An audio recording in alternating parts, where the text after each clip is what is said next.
This particular instrument is real handy in a lot of shops, small shops, home shops. Often referred to either a miter saw, because you can cut angles on it, or a chop saw. Most people refer to them as chop saws because all you're doing is up and down, cutting to a pencil line, cutting joists, stringers, studs, and so forth to length. In here, we use it again for a lot of the toys that we're making, where we're using 2x materials for some of our pull toys and animals. We can cut them off to length very quickly with this, and it avoids tying up the table saws for cross-cutting.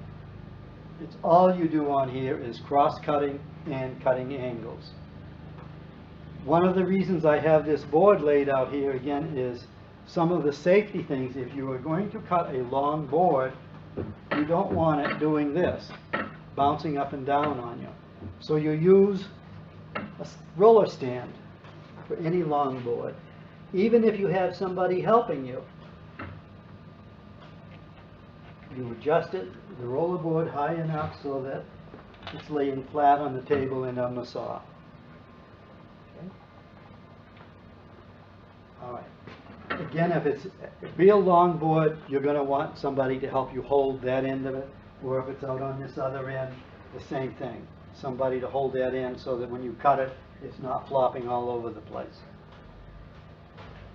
The same as with any type of circular saw,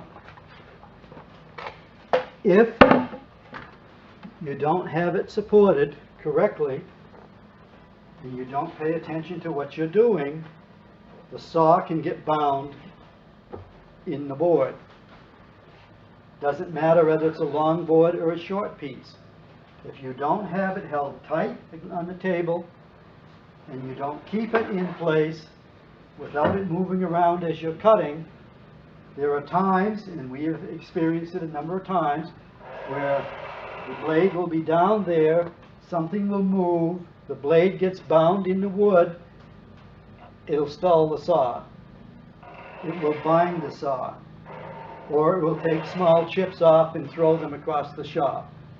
So you can get kickback from this as well as you can on a table saw, and it's just as dangerous. Okay. We have had one incident where somebody was cutting a piece of walnut. They got the blade caught in it. It stalled the saw, and if you let go of the switch, it automatically stops. They ended up using a hammer to pound the block of wood off of the saw blade. Unfortunately, in the process, we ruined the saw blade because it bent it. And people don't straighten saw blades very well. So again, you've got to pay attention to what you're doing. Have your wood laying flat, have it solid, not rocking on you. Don't try to do a curve in here so that it's moving all around, because that also will twist on you and bind. Basic chop saw use, and again we have this connected to a dust collecting system, which will be noisy. I will turn it on just momentarily to demonstrate the process of making a cut, which again is a crosscut saw or is a chop saw. And pay attention to how I finish that cut up, because that's an important part of it. Okay, I'm going to turn the vacuum on. When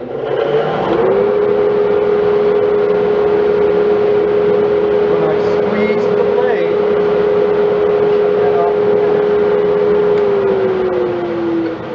when I squeeze this little trigger handle here, the blade is going to start turning. If I have a pencil line on there I'm following, there's also a light on the blade to help you see where you're cutting.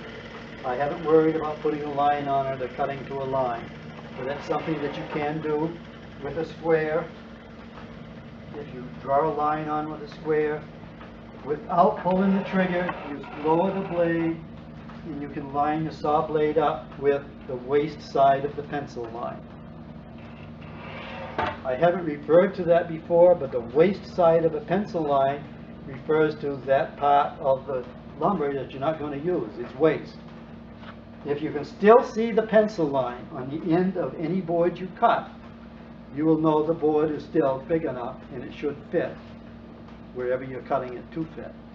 But if you can't see the pencil line, it's already too late. You've cut it too short. All right? So let's assume I've got a pencil line on there. I'm going to make just a straight cut. I'm going to turn the vacuum on and make that cut.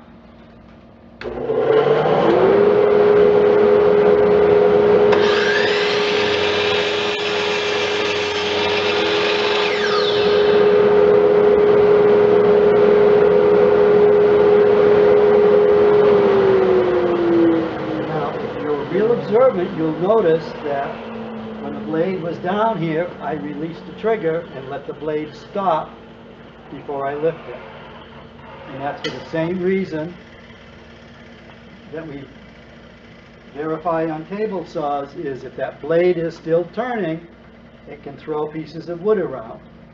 Especially if you're cutting off a small piece and that blade is turning, when you lift the blade, it can catch and throw it around and bounce it all over the place here. So the proper, safe way of making a cut is you bring it down, you cut it off, you release the trigger, you let the blade stop turning before you lift the saw, and by doing it that way, you'll end up with a good, smooth cut. It won't be rough edges on it. Whereas if you lift it up with that blade turning, you can end up with feathering your edge and you don't have a good sharp straight edge to fit on something else or to glue someplace. It is good square cutting. And to keep it that way, we ask people not to continuously be changing all of the settings. This is a compound miter saw that if the need arises, you can cut in angles sideways, you can cut on angles this way. I will demonstrate cutting a 45-degree angle for you, which is basically what we've done on this end. Okay. In order to make the board even, there's several controls out here on the end of this guard that will allow you to turn it. This one just locks that in so that you're sure it's not going to move on it. But in order to move it, you say, well, if you lift that up, it still doesn't move. The only way you can slide this is there's a little thumb right there. You push down on that and then it moves. The saw is designed with automatic stops at different degree angles. And I'm going to release that and slide it over there, and it automatically stops. That would give me a 15-degree angle. Okay? If I do it again, it's a 25-degree angle, a 30-degree angle. But I said I was going to do a 45, so I'm going to go all the way over there. There's a little red needle on here that tells you what the angle is on this gauge that's on the front of it. So if I go over to the 45, I release that, it's locked, and I also can push that down, and I know it's not going to be moved even if somebody hits that. Okay? So I'm going to make a 45-degree angle cut. Operation is the same thing. I squeeze the trigger, the blade starts turning. I'm just going to bring it down and chop that off.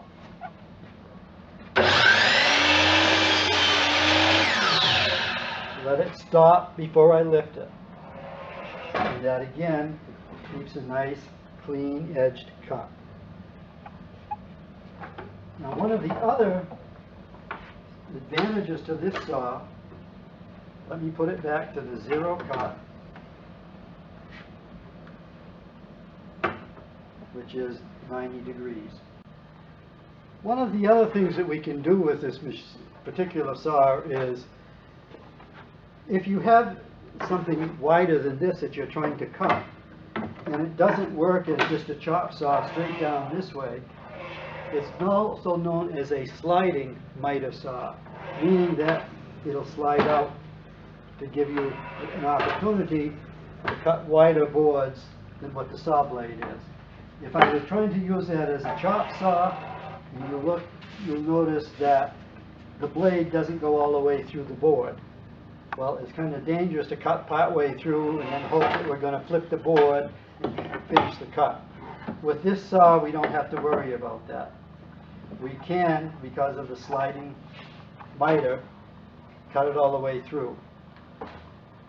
This is a small board though, and you say, well, you're getting your hand awful close to that. Fortunately, this saw is set up with a couple of pull downs. So we clamp that down.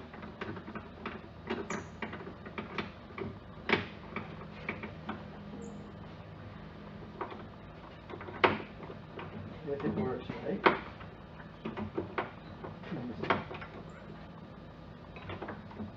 going to. Let me adjust the clamp.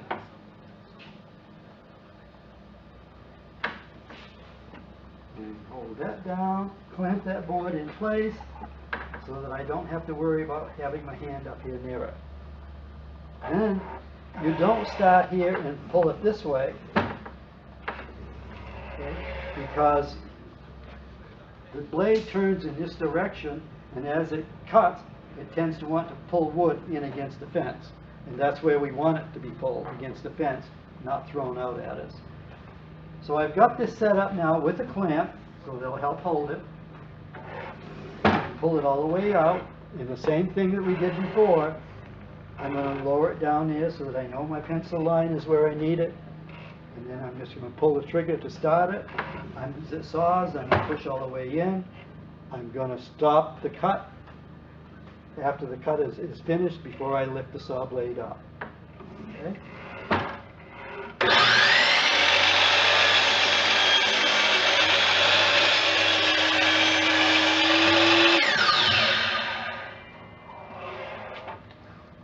Again, nice, clean, neat cut. The same as with the other tools that we've discussed. If you've got a number of pieces that you wanted to cut the same size, using stop blocks on your other fence will allow you to do that. A couple of the other things that I want to cover with this, because a lot of what people are cutting on here are very small pieces.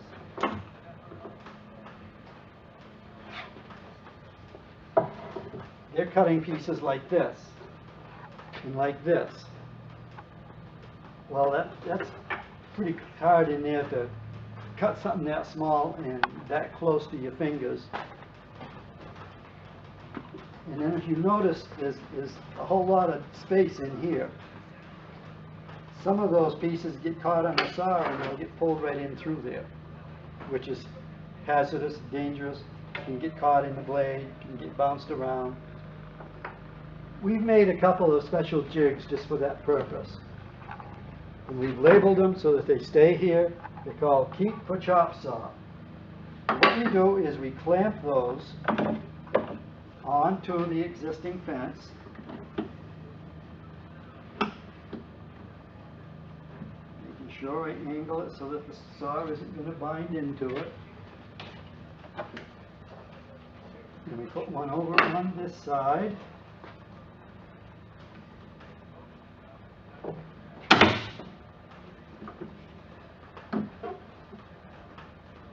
We can slide those in so that the saw blade is just going to miss them.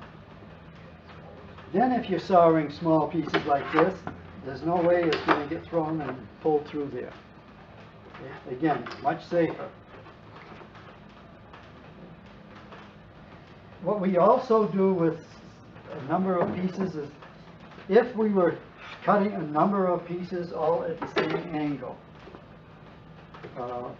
one of the things that I will demonstrate for you is how to set up a stop block to do that.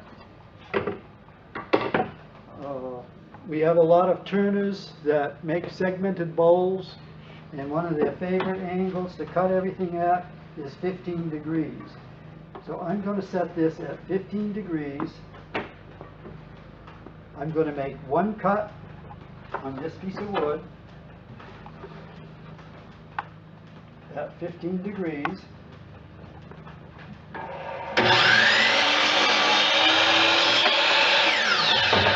if the camera caught that little piece that I cut off did catch and flew back into the base.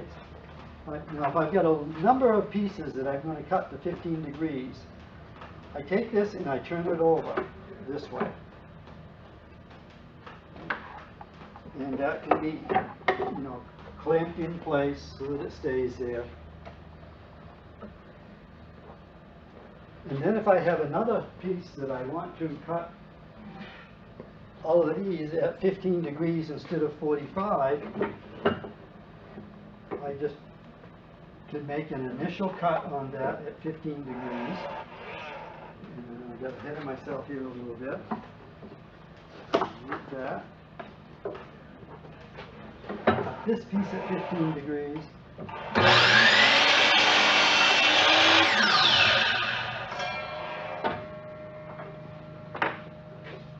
This over here, and I can measure how long that block is supposed to be, and most of them are either 1 1/4 or 2 5/8, depending on how many segments you want. You clamp that in place.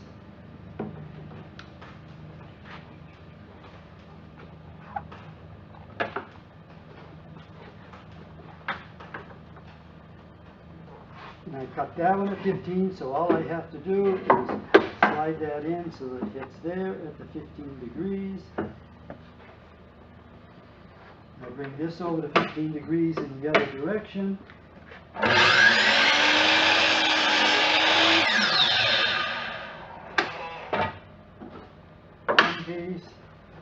Flip that over so it still matches up my original gauge there at 15 degrees.